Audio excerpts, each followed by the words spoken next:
நான்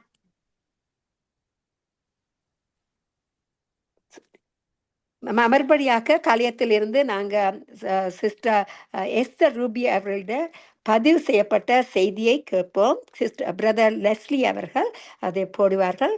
கத்தர்களுக்கு அமர்ந்திருந்து தேவ பயத்தோடு அவருடைய வார்த்தைகள் நாங்கள் கேட்டு அந்த வார்த்தை மூலமாக கத்தர் யாவரையும் ஆசீர்வதிப்பாராக. நன்றி நன்றி, ஆமேன்.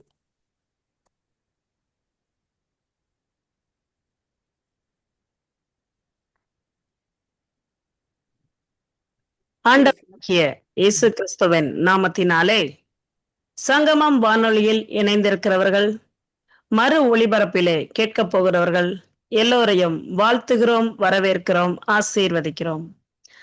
இன்றைய நாளிலும் கூட நாம் பார்க்க இருக்கிற தலைப்பு, வேத பகுதி என்னவென்றால் சமயமும் தேவ செயலும். கடந்த ஒரு சில வாரங்களாகவே தேவ செயலை குறித்ததான வேத தியானத்தை நாம் பார்த்து கொண்டே வருகிறோம். இன்றைய நாளிலும் கூட தேவனுடைய செயல், சமயமும் தேவ செயலும் எப்படி நம்முடைய வாழ்க்கையிலே கிரியை செய்கிறதா இருக்கிறது, நம்முடைய வாழ்க்கையிலே தேவனுடைய திட்டங்களும் அவருடைய அனாதி தீர்மானங்களும் எப்படிப்பட்ட ரீதியிலே வேலை செய்கிறது என்கிறதை குறித்து வேதாகமத்தின் அடிப்படையிலே நாம் பார்ப்போம். அதற்கு ஆதாரமாக பிரசங்கியின் புஸ்தகம் 9ஆம் அதிகாரம் 11ஆம் வசனம். நான் திருப்பிக் கொண்டு சூரியனுக்கு கீழே கண்டதாவது, ஓடுகிறதற்கு வேகமுள்ளவர்களின் வேகமும் யுத்தத்துக்கு சௌரியவான்களின் சௌரியமும் போதாது, பிழைப்புக்கு ஞானமுள்ளவர்களின் ஞானமும் போதாது, ஐஸ்வர்யம் அடைகிறதற்கு புத்திமான்களின் புத்தியும் போதாது, தயவு அடைகிறதற்கு வித்துவான்களின் அறிவும் போதாது, அவர்கள் எல்லாருக்கும் சமயமும் தேவ செயலும் நேரிட வேண்டும். அருமையானவர்களே, பெரிய ஞானி என்று புகழப்படுகிற ஞானியாகிய சாலமோன் இங்கே ஒரு காரியத்தை சொல்லுகிறார். அவர்கள் எல்லாருக்கும், யாருக்கெல்லாம் பாருங்க, வேகமுள்ளவர்கள், சௌரியவான்கள், ஞானவான்கள், புத்திமான்கள், வித்துவான்கள், பாருங்க, பெரிய பெரிய ஞானிகள், பாருங்க, எல்லாவற்றிலும் தலை சிறந்தவர்களாய் இருக்கிறவர்கள், அவர்களுக்கு கூட என்ன நேரிட வேண்டுமாம் பாருங்க. அவர்கள் வெற்றி பெறுவதற்கு, அவருடைய வாழ்க்கையிலே பெரிய நோக்கத்தையும் திட்டத்தையும் செய்து முடிப்பதற்கு கூட அவர்கள் எல்லாருக்கும் சமயமும் தேவ செயலும் நேரிட வேண்டுமாம். அப்படி என்றால் என்ன? சமயம் என்றால் என்ன? காலங்களை குறித்து, நேரத்தை குறித்து, பாருங்க, நமக்கு நாமே ஒரு காலத்தையும் நேரத்தையும் குறித்து வைத்துக் கொண்டு இந்த காரியம் இந்த நேரத்திலே, இந்த சமயத்திலே, இந்த காலகட்டங்களிலே என்னுடைய வாழ்க்கையிலே நடந்திருந்தால் நன்றாயிருக்குமே என்று நமக்கு நாமே பாருங்கள் ஒரு காலத்தையும் நேரத்தையும் குறித்து வைத்திருப்போம். அப்படி அல்ல, தேவனுடைய பாருங்க நேரமும் காலமும் ஒன்று இருக்கிறது. அதைத்தான் இங்கே ஞானியாகிய சாலமோன் சொல்லுகிறார். அது அவர்கள் எல்லாருக்கும் சமயமும் தேவ செயலும் நேரிட வேண்டும். அப்படி என்றால் என்ன? நம்முடைய வாழ்க்கையிலும் கூட தேவனுடைய செயல் எப்படிப்பட்ட ரீதியிலே வெளிப்படுகிறது பாருங்கள். அநேக வேத சம்பவத்தோடு கூட நாம் கடந்த ஒரு சில வாரங்களாகவே நாம் பார்த்து கொண்டே வருகிறோம். பாருங்க, இந்த தேவனுடைய செயல் ஒவ்வொருத்தருடைய ஆதி பிதாக்களுடைய வாழ்க்கையிலே எவ்வாறெல்லாம் கிரியை செய்திருக்கிறது. இந்த தேவனுடைய செயலின் அடிப்படையிலே தேவன் எவ்வாறு தம்முடைய ஜனங்களை நடத்தினார், எதற்காக அவருடைய கிரியைகளை பாருங்கள் அவர்கள் மத்தியிலே விளங்க பண்ணி அவருடைய மகிமையை பாருங்க பிரஸ்தாபமாக்கினார் என்று நாம் பார்த்து கொண்டே வருகிறோம். இன்றைய நாளிலும் கூட ஒரு வேத சம்பவத்தோடு இந்த தேவனுடைய செயல் எப்படி நம்முடைய வாழ்க்கையிலே பலிதமாகிறது என்பதை நாம் பார்ப்போமாக. அதற்கு ஆதாரமாக என்னாகமத்தின் புஸ்தகம் 23ஆம் அதிகாரம் வசனங்கள் 1 முதல் 30 வசனம் வரை. என்னாகமம் 23ஆம் அதிகாரம் வசனங்கள் 1 முதல் 30 வரை. 30 வசனங்கள் இருக்கிறது. வாசிப்பதற்கு போதுமான நேரம் இல்லாத காரணத்தினாலே இந்த வசனத்தின் சாராம்சம் பாருங்க. இந்த இஸ்ரவேல் ஜனங்கள் கானான் தேசத்தை போய் அடைவதற்காக பாருங்கள் ஒவ்வொரு பிரயாணமா, ஒவ்வொரு ஊர்களா, ஒவ்வொரு நாடுகளா ஜெயித்து கொண்டே வருகிறார்கள். வழி அந்த கானானுக்கு இடையில இருக்கிற எல்லா தேசங்களையும் எல்லா ஜாதியாரையும் மேற்கொண்டு அவர்களை பாருங்க வென்று ஜெயித்து ஜெயித்து அவர்கள் எல்லாரையும் பாருங்க தோற்கடித்து முன்னேறி கொண்டே போகிறார்கள். அப்படிதான் இங்கே ஒரு ஊருக்கு வந்து சேர்கிறாங்க பாருங்க. அங்க பாருங்க, அங்க பாலாக் அப்படின்ற ஒரு ராஜா இருக்காரு. அருமையானவர்களே, அங்க வந்து இஸ்ரவேல் ஜனங்கள் பாளையமற்று இறங்கி இருக்கிறாங்க. இப்ப அந்த பாலாக் ராஜா வந்து என்ன செய்யறாரு பாருங்க, இந்த மோவாப் தேசம், இந்த மோவாபியருடைய ராஜா தான் அந்த பாலாக்கு. அவருக்கு வந்து கேள்விப்படுறார், இந்த ஜனங்கள் இஸ்ரவேல் ஜனங்களை குறித்து அவர் பாருங்க கண்டதில்லை, ஆனா கேள்விப்படுகிறார். இந்த ஜனங்கள் பாருங்க பெரிய ஜனங்கள், அவர்களை குறித்து வந்து எல்லாரையும் குறித்து அவர் கேள்விப்படுகிறார்.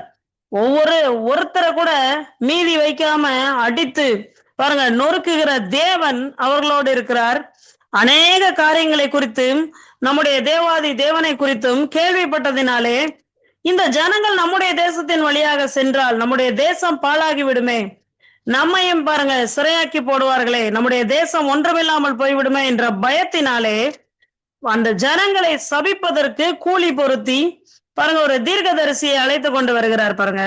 அந்த தீர்க்கதரிசி பாருங்க கர்த்தருடைய வார்த்தைக்கு கீழ்ப்படியாமல் அவர் அந்த பண ஆசை நிமித்தமாக அந்த பாலாக்கோட போகிறார், பிலேயாம் தீர்க்கதரிசி. ஆனாலும் பாருங்க இந்த தீர்க்கதரிசி வந்து இஸ்ரவேல் ஜனங்களை சபிப்பதற்காக இந்த பிலேயாம் வந்து இந்த பாலாக் ராஜா வந்து அழைத்து கொண்டு போகிறார். ஆனால் அங்கே நடப்பது என்னவென்று பாருங்கள். பாருங்க அந்த இஸ்ரவேல் ஜனங்கள் வந்து அந்த மோவாப் தேசத்துல வந்து பாளையம் இறங்கி இருக்கிறாங்க.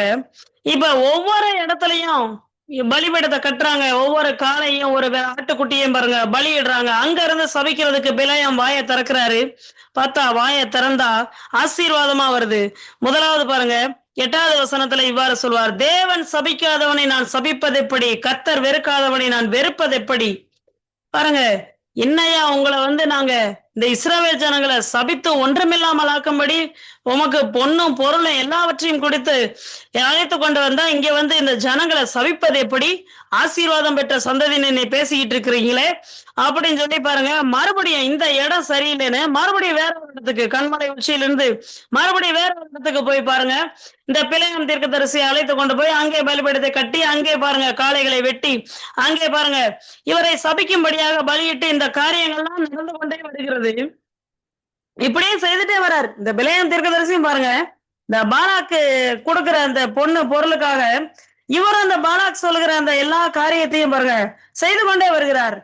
ஆனாலும் தேவனுடைய செயல் பாருங்க, இவர் பாருங்க இந்த 7 இடங்கள்ல அங்க வந்து மறுபடியும் அந்த இஸ்ரவேல் ஜனங்களை சபிப்பதற்கு வாயை திறக்கும் போதெல்லாம் கர்த்தர் பாருங்க ஒரு இடத்துல கூட இஸ்ரவேல் ஜனங்களை இந்த பிலேயாம் தீர்க்கதரிசி வாயை திறந்து சபிக்கவே முடியல.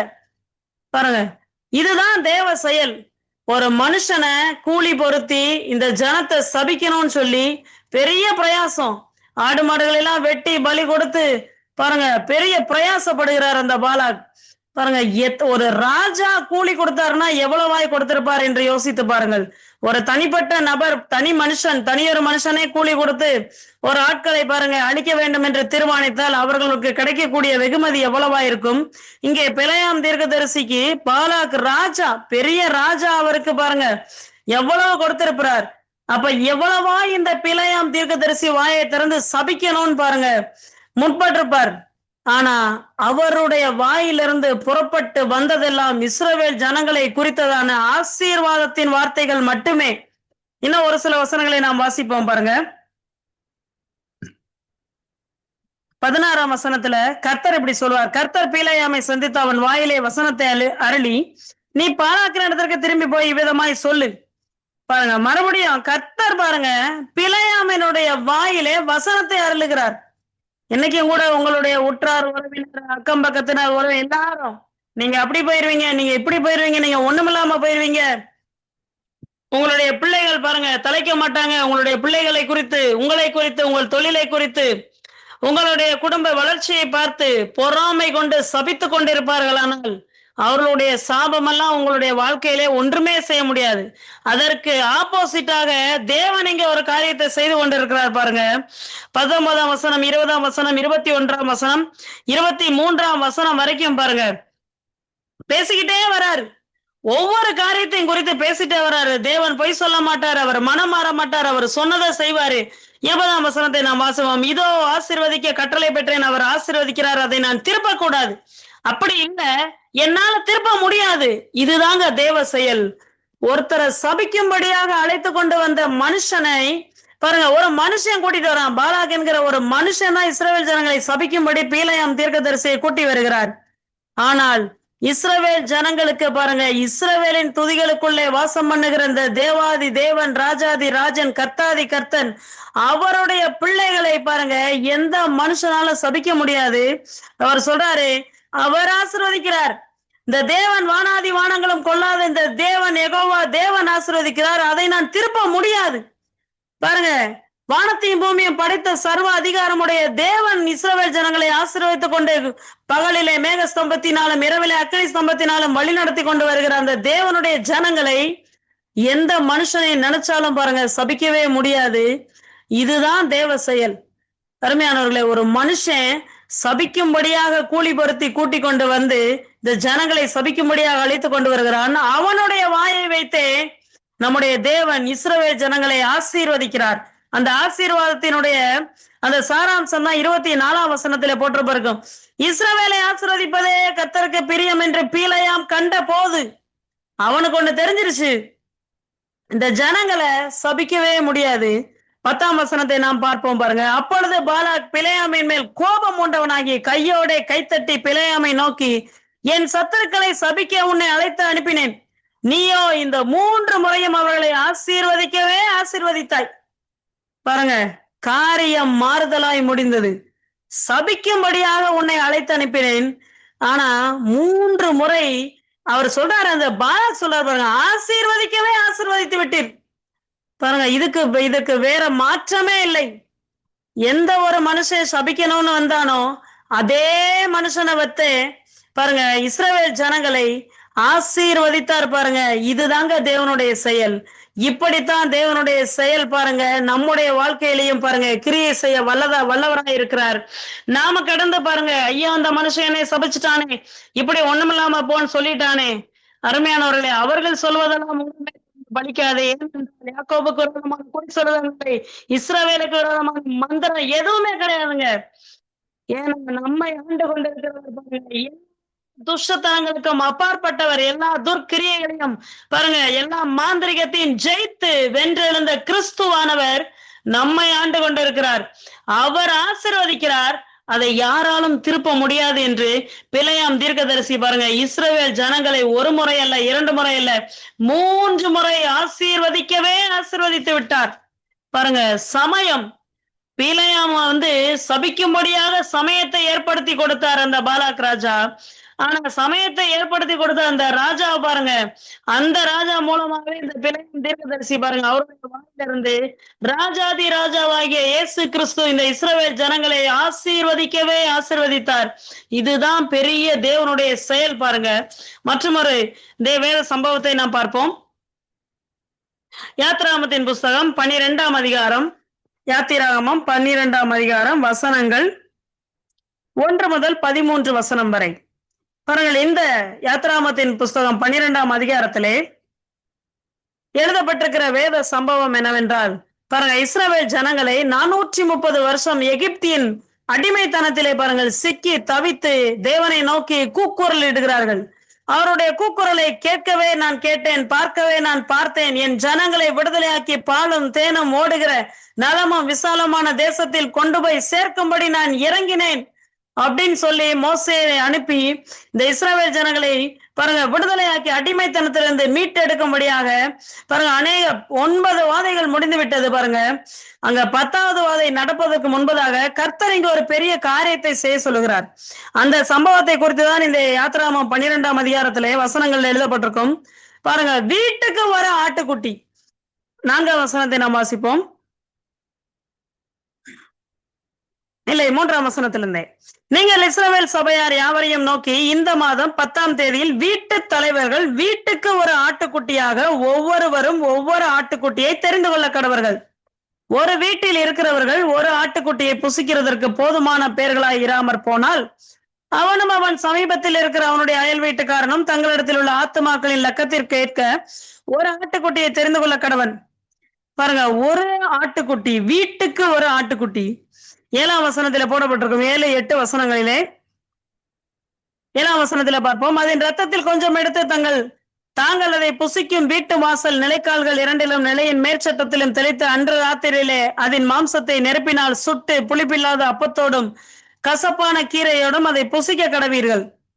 இங்கே ஒரு பெரிய ஒரு முறைமையை, ஒரு பிரமாணத்தை நம்முடைய ஆண்டவர் பாருங்க கடைபிடிக்கும்படி சொல்லுகிறார்.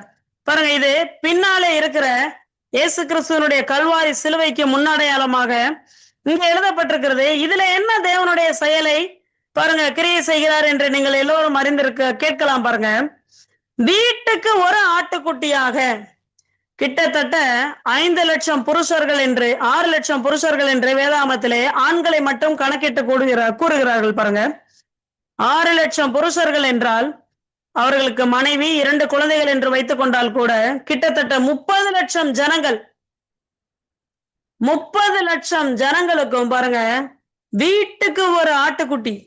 6 லட்சம் புருஷர்களா இருந்தார்கள்னா அப்ப 6 லட்சம் ஆட்டுக்குட்டிய பாருங்க, அதற்கு ஒரு பெரிய பிரமாணத்தங்க சொல்லுகிறார். 1 வயதா இருக்கணும், ஆணா இருக்கணும், பழுதற்ற ஆட்டுக்குட்டியா இருக்கணும். பாருங்க, அந்த ஆட்டுக்குட்டி பாருங்க ஒரு பழுதோட இருக்கக்கூடாது, காயம் எதுவுமே இருக்கக்கூடாது, ஆண் ஆட்டுக்குட்டியா இருக்கணும், பெண் ஆட்டுக்குட்டியா இருந்துடக்கூடாது. பாருங்க, ஒரு பெரிய செயல், பெரிய காரியம். அதையும் ஒரு மாச தேதியை வேறங்க சொல்லிட்டார். இந்த மாதம் 10ஆம் தேதியிலே. அருமையானவர்களே, இங்கே ஒரு தேதி அங்கே குறிக்கப்பட்டு விட்டது, ஒரு சமயம் அங்கே சொல்லப்பட்டு இருக்கிறது. அந்த சமயத்திற்குள்ளாக இஸ்ரவேல் ஜனங்களுக்கு வீட்டுக்கு ஒரு ஆட்டுக்குட்டி கிடைக்கணும். பாருங்க அருமையானவர்களே, இன்றைக்கு நாம் வாழ்கிற இந்த மெக்கானிக்கல் லைஃப் பாருங்க, இன்றைக்கு நாம் வாழ்ந்து கொண்டிருக்கிற இந்த விஞ்ஞான வளர்ச்சியின் காலம் அல்ல அன்றைக்கு. இன்றைக்கு நான் மொபைல் போனை எடுத்து ஒரு ஆன்லைன்ல பாருங்க புக் பண்ணிட்டு ஒரு ஆட்டுக்குட்டி இல்ல ஆட்டுக்குட்டியோட ஒரு லாரியே கூட நமக்கு கிடைச்சிடும். பாருங்க, அவ்வளவு வேகமாய் துரிதமாய் காலங்கள் ஓடிக்கொண்டிருக்கிறது, அவ்வளவு பிரயாசமாய். பாருங்க, எதுவுமே பிரயாசப்படாம இன்றைய காலகட்டங்களிலே வீட்டுக்குள் அமர்ந்து கொண்டு உலகத்தின் எந்த மூலையில இருக்கிற ஆட்களோடு கூட தொடர்பு கொண்டு எதை வேண்டுமானாலும் நீங்கள் வாங்கிக் கொள்ளலாம். ஆனால் அன்றைக்கு இருக்கிற காலகட்டம் பாருங்க, எந்த விதமான விஞ்ஞான வளர்ச்சியோ எந்த விதமான தொடர்போ நடைபயணம் மட்டும்தான். பாருங்க, போக்குவரத்து எதுவுமே கிடையாது, தகவல் தொடர்பு எதுவுமே கிடையாது. சாத்தியமற்ற சமயத்திலே தேவன் எங்க சொல்லுகிறார், இந்த மாதம் 10ஆம் தேதியிலே வீட்டு தலைவர்கள் வீட்டுக்கு ஒரு ஆட்டுக்குட்டியை தெரிந்து கொள்ள கடவர்கள். அவ்வளவுதான், முடிஞ்சு. ஆண்டவர் சொல்லிட்டாரே, ஒரு ஆட்டுக்குட்டியை தெரிந்து கொள். அந்த ஆட்டுக்குட்டியை அடிச்சு நீ எந்த வீட்டுக்குள்ள நீ பாதுகாவலா உள்ள இருக்கிறியோ அந்த வீட்டுக்கு வெளியில இருக்கிற மேற்சட்டத்திலே அந்த ஆட்டுக்குட்டியை அடிச்ச ரத்தத்தை பூசிட்டு உள்ள இருங்க. இதுதான் பிரமாணம். இப்ப 6 லட்சம் ஆட்டுக்குட்டிகள் பாருங்க, உடனே ஆட்டுக்குட்டி உடனே பாருங்க இமீடியட்டா கிடைச்சிடுற காரியம் இல்ல. பாருங்க, 6 மாசத்துக்கு ஒரு தடவை தான் ஆடு குட்டி போடும்.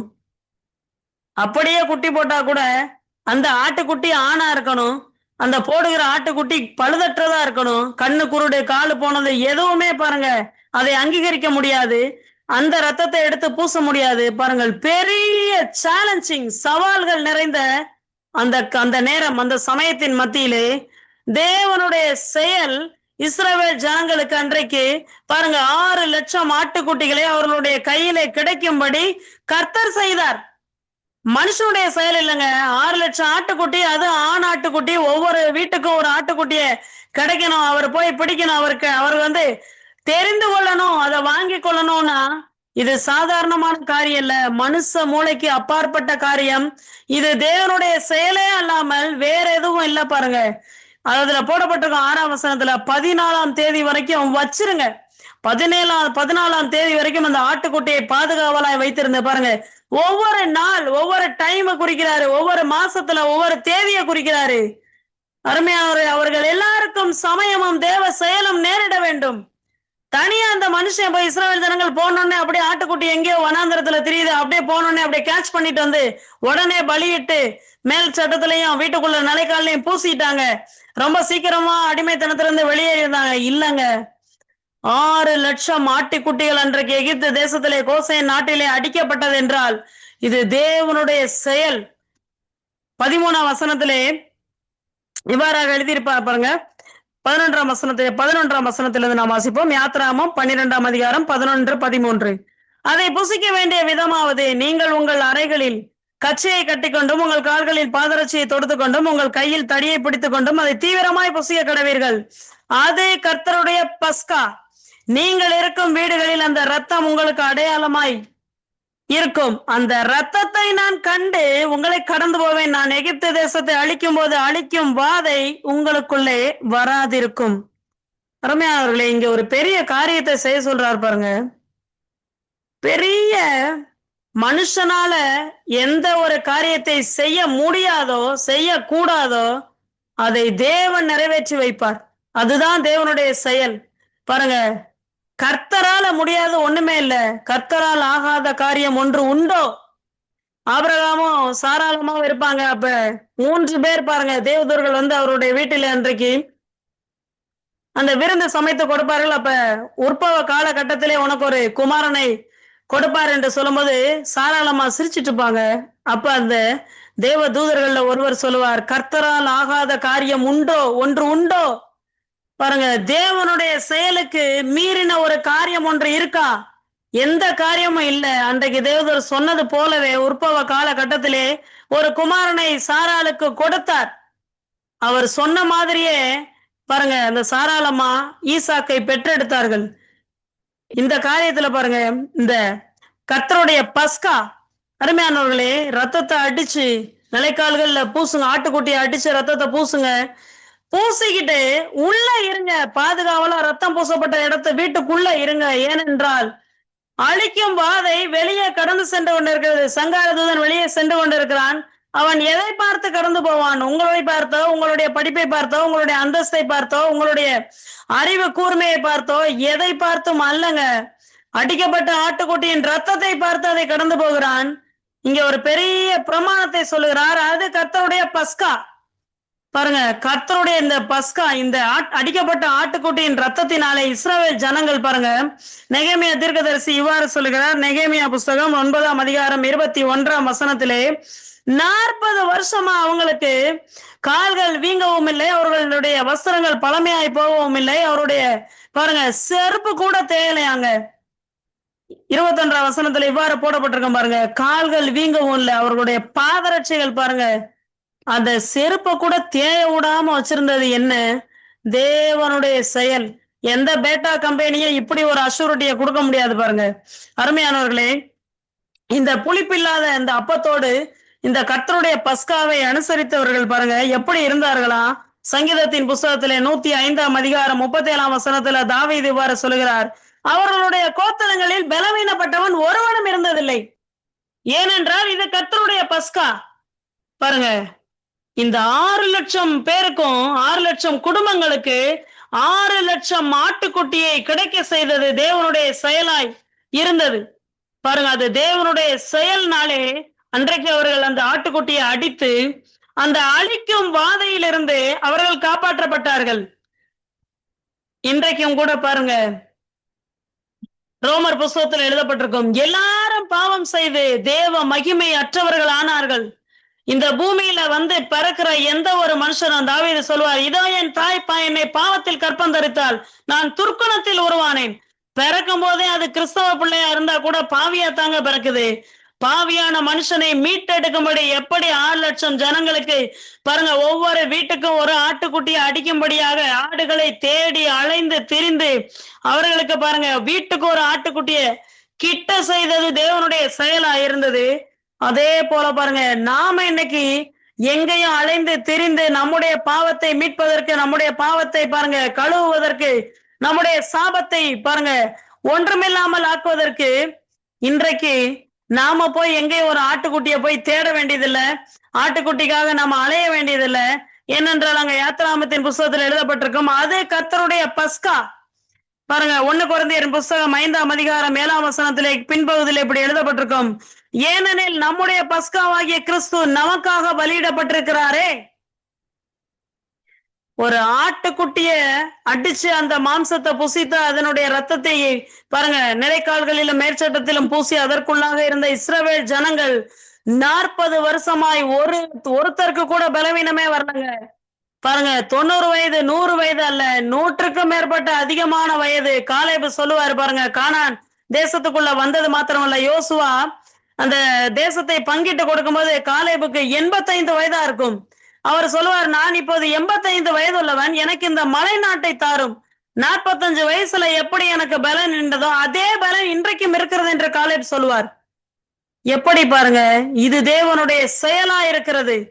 நம்முடைய பஸ்காவாகிய கிறிஸ்து நமக்காக பலியிடப்பட்டிருக்கிறாரே. அன்றைக்கு 6 லட்சம் ஜனங்களுக்கும் பாருங்க, அந்த ஆட்டுக்குட்டியை தேவனுடைய செயல் அவர்களுடைய பாதுகாவலுக்காக, அழிக்கும் வாதையிலிருந்து அவர்களை காப்பாற்றுவதற்காக, அவர்களுக்காக பாருங்க தேவன் அனுப்பி வைத்தார். இன்றைக்கு பிதாவாகிய தேவன் நமக்காக நம்மை பாருங்க வாழ வைக்கும்படி, அழிக்கும் இந்த உலக அழிவு நிறைந்த இந்த உலகத்திலிருந்து நம்மை காப்பாற்றும்படி நமக்காக கிறிஸ்து பலியிடப்பட்டு விட்டார். இன்றைக்கு நாம செய்ய வேண்டியதெல்லாம், எப்படி ஈசோப்பு கொழுந்துல அந்த ரத்தத்தை எடுத்து பூசினாங்களோ, இன்னைக்கு ஈசோப்பு பாருங்க நம்முடைய வாயில இருக்கிற நாக்கு தான் ஈசோப்பு. அவருடைய ரத்தம் பாருங்க, ரத்தத்தை எடுத்து எப்படி பூசுறது, அவருடைய வார்த்தையை எல்லாவற்றையும் பாருங்க வார்த்தைக்குள்ளே பொதிந்து, அந்த வார்த்தையை நம்முடைய வேதாகமத்தை என்கிற வடிவிலே நம்முடைய மடியிலே கொடுத்திருக்கிறார். இந்த வார்த்தையை எடுத்து நாம பாருங்க வாயில வச்சு நம்முடைய குடும்பத்தை சுற்றி, நம்முடைய பிள்ளைகளை சுற்றி, நம்முடைய எல்லா காரியங்களை சுற்றி இயேசு என்கிற அந்த ரத்தத்தை பூசும் போது, இயேசு என்கிற நாமத்தை உயர்த்தும் போது பாருங்க அழிக்கும் வாதை உங்களை விட்டு கடந்து போகும். அருமையானவர்களே, இதுதான் தேவனுடைய செயலுங்க. நாம போய் எந்த பிரயாசப்பட்டு நம்முடைய பாவத்தை தீக்கிறதுக்கு எந்த கங்கையிலையும் போய் நீராடினாலும் எதுவுமே ஆகாது. பாருங்க அருமையானவர்களே, நம்முடைய பஸ்காவாகிய கிறிஸ்து நமக்காக பலியிடப்பட்டிருக்கிறார். எப்படி அன்றைக்கு பாருங்க பாராக் ராஜா பீலையாமை கொண்டு இந்த இஸ்ரவேல் ஜனங்களை சபிக்கும்படி அவர் பாருங்க கூலி பொருத்தி யாரை கொண்டு சபிக்க அவர்களுக்கு ஏற்பாடு பண்ணினாரோ அந்த மனுஷனை கொண்டு இஸ்ரவேல் ஜனங்களை ஆசீர்வதித்த தேவன், அங்கே தேவனுடைய செயல் பாருங்க அன்றைக்கு வெளிப்பட்டது. இங்கே 6 லட்சம் ஜனங்களுக்கும் 6 லட்சம் ஆட்டுக்குட்டிகளை தேவனுடைய செயல் அவர்களுக்கு கொண்டு வந்து சேர்த்தது. இப்பேற்பட்ட மகத்துவமான தேவன் தன்னுடைய ஜீவனையே உங்களுக்காக கொடுத்திருக்கிறார். இவருடைய அபூர்வமான காரியங்கள், தேவனுடைய செயல் உங்களுடைய வாழ்க்கையிலே நடக்க வேண்டுமா? உங்களுடைய கையின் பிரயாசங்களிலே செயல்பட வேண்டுமா? உங்கள் கடன் பிரச்சனை நீங்கள் மீண்டு மறுபடியும் புத்துயிர் பெற விரும்புகிறீர்களா? இந்த கடன் பிரச்சனை என்னை கழுத்துக்கு மீறி அமிழ்த்துகிறதே, மூச்சு விடக்கூட முடியல என்று அங்கலாய்த்து கொண்டிருக்கிறீர்களா? இந்த வியாதி என்னை கொடுமைப்படுத்துகிறது, கல்லறை தோற்றத்துக்கு கொண்டு சேர்த்து விடுமோ என்று பயத்திலே நீங்கள் துக்கித்து புலம்பிக் கொண்டிருக்கிறீர்களா? அருமையானவர்களே, நம்முடைய பஸ்காவாகிய கிறிஸ்து நமக்காக பலியிடப்பட்டு விட்டார். 2025 ஆண்டுகளுக்கு முன்பதாகவே தேவனுடைய செயல் வெளிப்பட்டு விட்டது. அவர்தான் கிறிஸ்து. அந்த கிறிஸ்துவினுடைய தேவனுடைய செயலுடைய கிரியைகள், அவருடைய காரியங்கள், அவருடைய திட்டங்கள், அவருடைய அனந்த எண்ணங்கள், அவருடைய தீர்மானங்கள் உங்களுடைய வாழ்க்கையிலே வந்து அடைய நீங்கள் விரும்பினால் நீங்கள் செய்ய வேண்டியதெல்லாம் ஒரே ஒரு காரியம் தான். பாருங்க, ஆண்டவரே இயேசுவே நீர் ஆண்டவர், நீங்க என் உள்ளத்துல வாங்கப்பா, என்னைய உங்களுடைய பிள்ளையா மாத்துங்கப்பா பாருங்க அப்படின்னு அவருக்கு ஒரு உள்ளத்தை திறந்து அழைப்பு கொடுத்தால் போதும். சர்வ அதிகாரமும் படைத்தவர் உங்களுக்காக மரித்து அடக்கம் பண்ணப்பட்டு 3ஆம் நாளிலே எல்லாவற்றையும், பாவத்தையும், சாபத்தையும், வியாதியையும், தரித்திரத்தையும் எல்லாவற்றையும் ஜெயித்து வென்று எழுந்த இந்த ஜெயவேந்தனாகிய இயேசு கிறிஸ்து உங்களுடைய வாழ்க்கையிலே வருவார். உங்களுடைய பிள்ளைகளின் காரியத்திலே, திருமண காரியங்களிலே, எல்லாவற்றிலும் அவருடைய தேவனுடைய செயல் பாருங்க அபூர்வமாய் வெளிப்படுகிறதை நீங்கள் காண்பீர்கள்.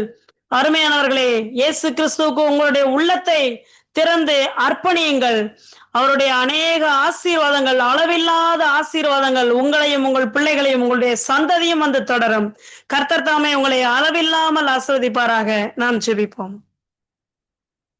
அன்பின் பரலோகத்தின் தேவனே, கர்த்தாவே, சங்கமம் வானொலியிலே இணைந்து கேட்கிறவர்கள், மறு ஒளிபரப்பிலே கேட்க போகிறவர்கள் எல்லாரையும் உம்முடைய கரத்திலே கொடுக்கிறோம். கர்த்தாவே, நம்முடைய பஸ்காவாகிய கிறிஸ்து நமக்காக பலியிடப்பட்டிருக்கிறாரே, ஒவ்வொரு மனுஷனுக்காகவும் நீர் கடைசி சொட்ட ரத்தத்தையும் சிந்தி இருக்கிறீர் ஆண்டவரே. கர்த்தாவே, ரட்சிப்பு கர்த்தருடையது. எல்லா மனுஷனும் ரட்சிப்பை அடைவதே உம்முடைய சித்தமா இருக்கிறதே. உம்முடைய சித்தம் வானொலியின் ஊடாக இந்த செய்தி கடந்து செல்கிற இடமெல்லாம் உம்முடைய சித்தம் செய்யப்படுவதாக, உம்முடைய ராஜ்யம் வருவதாக, உம்முடைய நாமம் ஒன்றே மகிமைப்படுவதாக. ஐயா கர்த்தாவே, கேட்கிற ஒவ்வொருத்தருடைய எல்லா குறைவுகளையும் நிறைவாக்குகிறீங்க. பரிபூர்ண ஆசீர்வாதத்தினால் நிறைய பண்ணுகிற வானொலியோடு இருந்திருக்கிற எல்லா குடும்பங்களின் பேரிலே உம்முடைய ஆசீர்வாதம் தங்குவதாக. எல்லா கர்த்தாவே பிணிகளும் நீங்கி போகிற கர்த்தாவை நீக்குகிற பரிகாரியாகிய கிறிஸ்துவை உயர்த்துகிறோம். யெகோவா ராப்பாவை உயர்த்துகிறோம். பரம வைத்தியரை உயர்த்துகிறோம் ஐயா. கர்த்தாவே உம்முடைய நாமம் ஒன்றே மகிமைப்படுவதாக. இந்த செய்தி கடந்து செல்கிற எல்லா வீட்டிலும் கர்த்தாவே இயேசு ஆண்டவர் ஆளுகை செய்வீராக, ஆசீர்வதிப்பீராக. எல்லா துதியும் கனமும் மகிமையும் ஆண்டவராகிய இயேசு கிறிஸ்து ஒருவருக்கே ஏறெடுக்கிறோம். எங்களை தாழ்த்துகிறோம், உம்மை உயர்த்துகிறோம். இயேசுவின் நாமத்தில் ஜெபிக்கிறோம் எங்கள் ஜீவனுள்ள நல்ல பிதாவே. ஆமேன், ஆமேன்.